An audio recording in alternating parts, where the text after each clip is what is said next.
Les grandes gueules, RMC Story, les GG en direct avec aujourd'hui dans le grand oral des GG, Louis Alliot, député Rassemblement National des Pyrénées-Orientales. Je ne sais plus qui avait une question juste avant de vous donner la parole. 16h15 tout à l'heure, Moscato Show en direct sur RMC, 16h15. Vous pourrez gagner les 1000 € RMC. Il suffit d'envoyer un SMS RMC par SMS au 7 32 16. Vous gagnez ces 1000 € le matin avec les grandes gueules à 9h15. Et si c'est raté, hop, la deuxième chance, c'est avec le camarade Moscato, Vincent Moscato, dans le Super Moscato Show. À 16h15, vous envoyez RMC par SMS au 7 32 16. Et les 1000 € RMC, c'est pour vous, voilà, c'est dit. Puisqu'on parlait de l'Europe, on apprend que c'est Nathalie Loiseau, la secrétaire d'État chargée des questions européennes, qui va porter la liste de la République en marche. C'est parfait pour vous, parce que c'est une pro-européenne, vous allez pouvoir argumenter. Oui, écoutez, c'est un candidat inattendu. Hein. Et inespéré, peut-être. Et même inespéré, il faut le dire. Pourquoi inespéré ? Parce que voilà, elle a été ministre, elle a un bilan, elle a défendu des textes, ou pas défendu d'ailleurs, des intérêts, ou elle a laissé faire. Je veux dire, on va pouvoir discuter de ce qu'elle a fait quand elle était ministre précisément des Affaires européennes ou de l'Europe. Donc c'est un bon candidat. Elle a déjà débattu avec Marine Le Pen ? Oui, sur la 2. Et puis, je veux dire, si elle gère demain, elle veut gérer l'Union européenne comme elle a géré l'ENA, c'est moi vous dire que ça risque d'avoir beaucoup de casse, hein, parce que ça n'a pas été très brillant.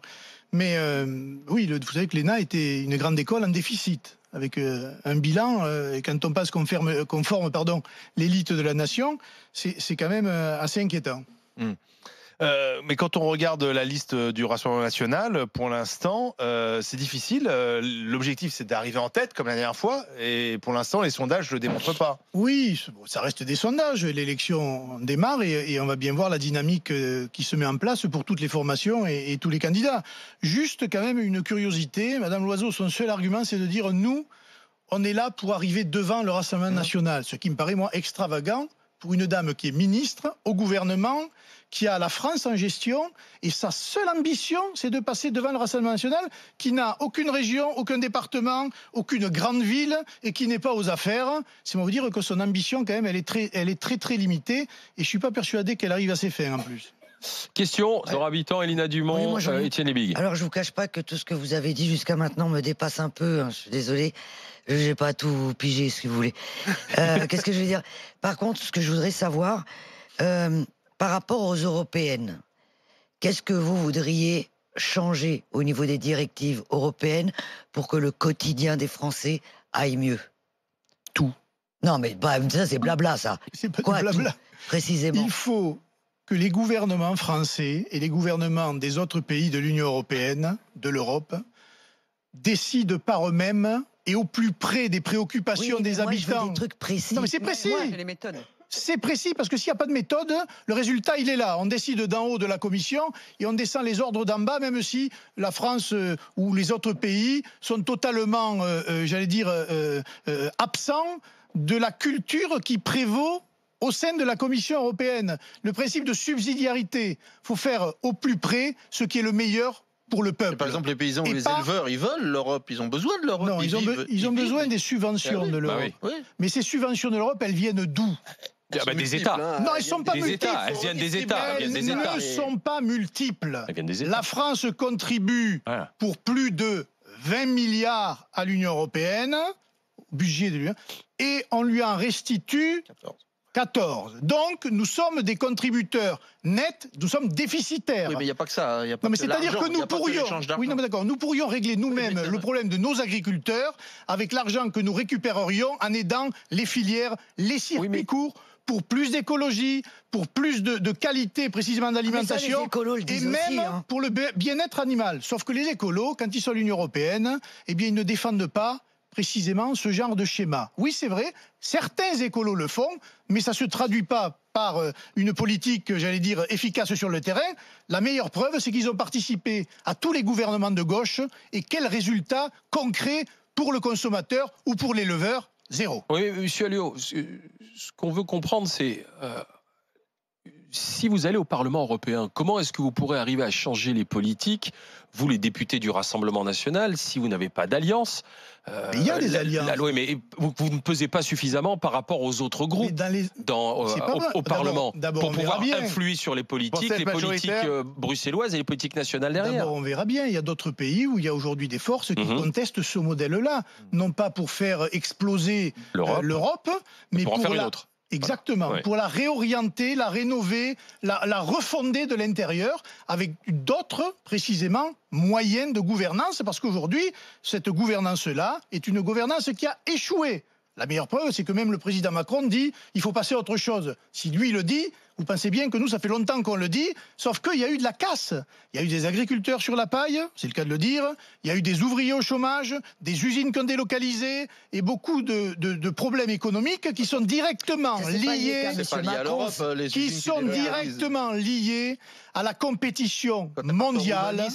la compétition mondiale, que l'Europe n'a pas protégée. Mais vous son pensez espace. qu'un petit pays de 60 millions d'habitants, il va mieux se protéger qu'un groupe qui en fait 400 millions. Enfin, c'est une absurdité. Quand on est en face des Chinois, en face des Ricains ou en face des Russes, il vaut mieux être quand même 400 millions. Votre Europe, monsieur Liebig, on est ridicule, on est un petit pays. Votre Europe, elle est en place et elle fait quoi contre ça? Mais justement, on a une représentation de 400 millions d'habitants. Oui, mais alors, quand les Chinois pensent, ils pensent pas la France, ils pensent l'Europe. Vous avez une orientation de 400 millions d'habitants, mais avec une idéologie qui fait venir de la planète entière contre l'écologie, contre le social et contre notre compétition économique des produits du monde entier. C'est ça l'Europe. La France, elle aurait la puissance de ne vendre que ses produits. Je répète. On serait un petit pays. On n'est plus rien face à des grands monstres comme l'Inde. Il n'y a pas pire sourd que celui qui ne veut pas entendre. Ça okay. Je vous retourne le compliment. Ouais. Donc, je répète, nous sommes des Européens et nous voulons refonder une Union européenne ou une Europe, vous l'appellerez, avec une alliance des nations avec les nationalistes qui protège précisément l'économie de l'Europe et donc l'économie des nations selon ses cultures propres, son histoire propre et ses peuples propres. Il y a une injonction assez contradictoire. C'est à la fois, vous voulez toujours de l'Europe, mais chacun derrière ses frontières, en étant allié à des nationalistes qui ont un discours très anti-européen. Donc c'est très compliqué de penser faire l'Europe avec des gens qui ne cessent de cracher sur l'Europe. Écoutez bien, alors j'y reviens. Non, pas l'Europe. Vous voyez, il fait de la confusion. L'Union européenne. L'Union européenne, c'est un traité juridique auquel d'ailleurs les Français se sont opposés en 2005 et on s'y assis dessus, si je puis me permettre. Déjà, la souveraineté du peuple, là, elle a été contrariée. Ariane, Airbus sont de beaux projets. Oui, d'accord, mais qui ne doivent rien aux institutions européennes. Prenons un exemple concret. Ouais. Par exemple, la question migratoire. On voit bien que la réponse, elle est européenne. On ne peut pas chacun, derrière nos frontières qui n'existent plus, se dire attendez, on va gérer tout seul. Elle est tellement bien gérée par l'Europe qu'aujourd'hui, on a rétabli nos frontières. Elle est mal parce chacun a été très égoïste, je suis d'accord. On a laissé l'Italie gérer son problème, l'Allemagne a fait de son côté. C'est la démonstration que si on avait une réponse commune, peut-être que ça serait plus simple. Parce qu'on a mis en danger nos nations par une ouverture des frontières et on a laissé contrôler à d'autres qui ne le faisaient pas précisément un certain nombre de choses qui venaient à notre pays, et notamment le terrorisme.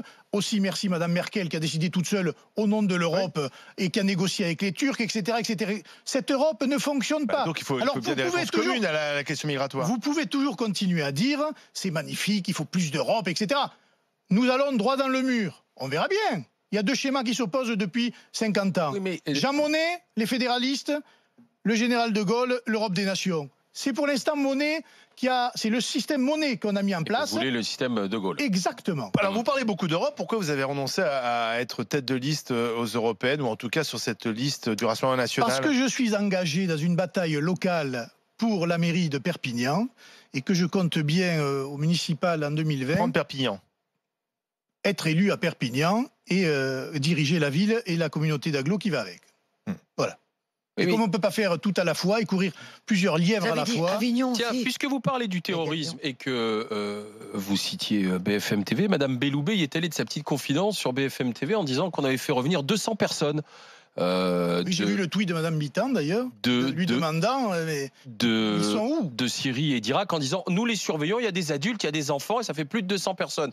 Alors qu'on nous a vendu le fait qu'on ne faisait revenir personne, justement, de ces zones. C'est un autre problème. On aimerait avoir des informations. Je pense qu'un certain nombre de députés ont d'ailleurs posé la question à Mme Belloubet pour savoir quels étaient les chiffres réels et ce qu'il arrivait, avec quand même une incertitude et une inquiétude, puisque moi je connais un peu les chiffres des personnels qui sont censés surveiller les islamistes radicaux dans les départements. Et je peux vous dire, par exemple, que pour les Pyrénées-Orientales et l'Aude, c'est moins de 5 personnes qui surveillent tout, ou qui sont censées surveiller les plus dangereux de ces radicaux. Ils sont combien? C'est 5 personnes pour combien de radicaux? 50, 100. Et là, on nous dit qu'il y en a 200 qui sont rentrés de Syrie avec un passé qu'on ne connaît pas. Moi, je serais curieux de savoir quels sont les fonctionnaires qui ont été mis ou le service qui est mis en place pour surveiller ces 200 personnes. Il y a des délégations à des associations pour le suivi des jeunes, en tout cas. Mais pour les jeunes, oui. Pour les adultes, je suis pas au courant. Sur les adultes, si. Le gouvernement s'est engagé ou alors ils sont en prison, puisque chaque adulte serait présenté à un juge. Après, c'est le juge qui doit décider.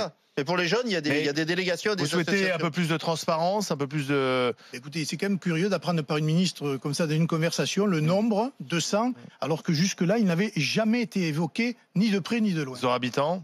Moi, le président de la République dit régulièrement, et depuis un moment, on assiste à un duel entre un parti et le vôtre.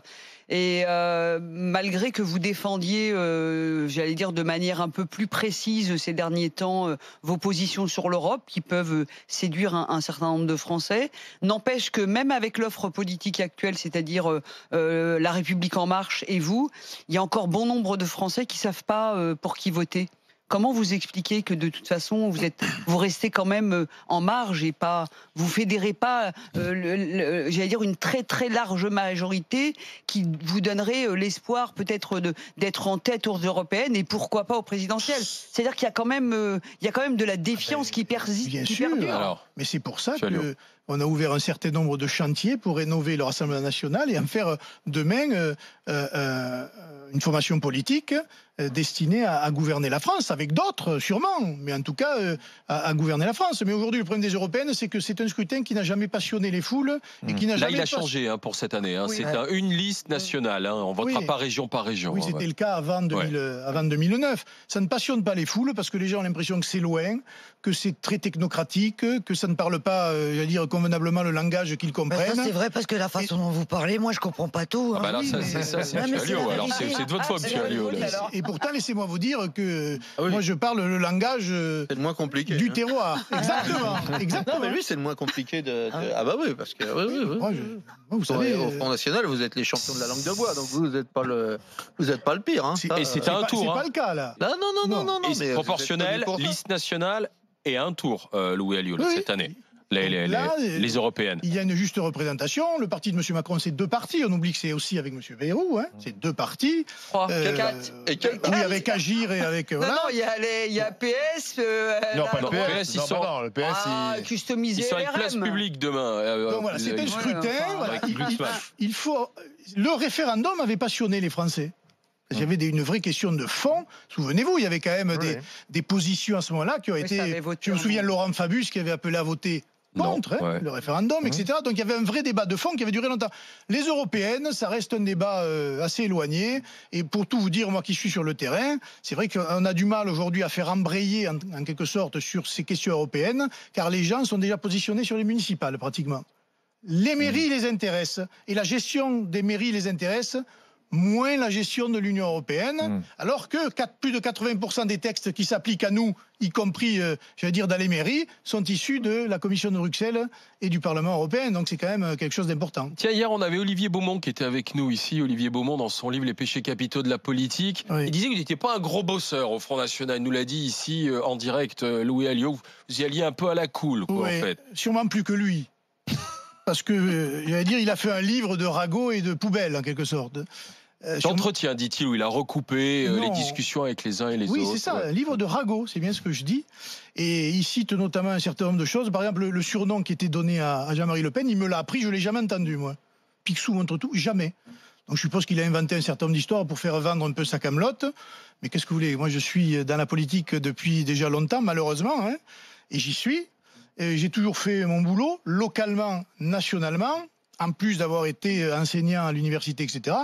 Voilà. S'il veut comparer sa vie à la mienne et son travail au mien, je veux dire, moi, j'ai de quoi faire. Merci Louis Alliot d'être passé par le grand oral des GG. Merci beaucoup, député Rassemblement National des Pyrénées-Orientales. Vous allez laisser la place à une petite camarade du public parce que c'est l'heure du GG. Vous, c'est parti. RMC, les grandes gueules, les GG et vous. GG, vous, s'il vous plaît, dans le public des grandes gueules, nous sommes avec Emmanuel de Paris, une fidèle Emmanuel.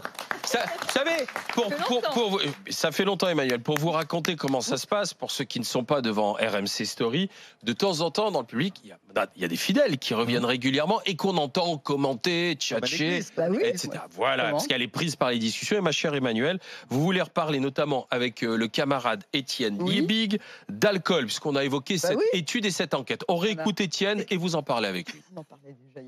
Je rappelle quand même que quand on parle des morts, on meurt de l'alcool, pardon, il y a 50 000 morts directs, c'est 49 000, il y a 50 000 morts directs, mais il y en a autant d'indirects. Bien sûr. C'est-à-dire, d'indirects, c'est-à-dire la violence induite et les accidents qui sont induits.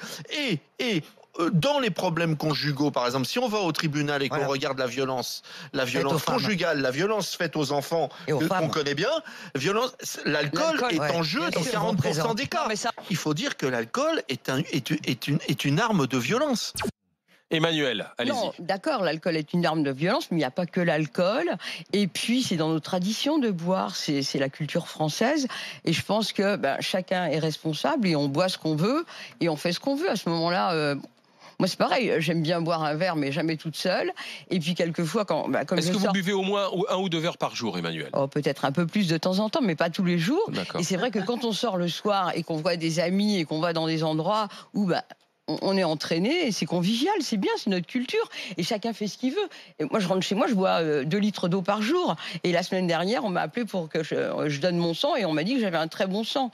Donc voilà, on n'est pas égaux, et puis on fait ce qu'on veut, on peut pas nous interdire tout, après tout. Et quand vous fumez, c'est encore plus grave, parce que vous en fumez tout votre voisinage, alors que l'alcool, bon d'accord, il y a pas de l'interdiction, c'est de la prévention. Oui, mais on le sait ça, parce que même dans les affiches dans le métro ou ailleurs, il y a marqué l'abus d'alcool est dangereux. Il faut tout lire aussi.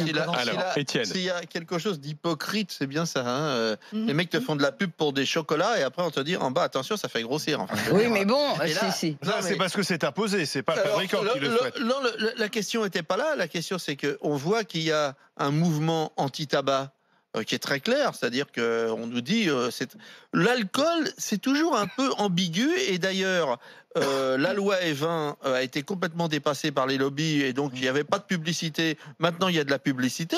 On voit bien quand même comment ça recule, et je crois que effectivement, moi je suis pour la liberté individuelle, il n'y a pas de souci, et je trouve qu'à partir du moment où quelqu'un picole, moi même s'il tombe dans la rue, c'est son problème. À partir du moment où il prend pas sa bagnole et qu'il tue personne, et surtout qui rentre pas à la maison et qui fout sur la gueule à sa femme, parce que visiblement, non, mais bien sûr, mais le problème c'est celui-là en fait, hein, que les gens se tuent à petit feu avec l'alcool. Après tout, tout à l'heure j'ai dit que j'avais un problème, c'est mon problème et c'est bien fait pour moi. Je veux dire, hein, s'il m'arrive un tuile, ce sera bien fait pour moi. Je suis conscient de tout, donc je dirais on fait ses choix.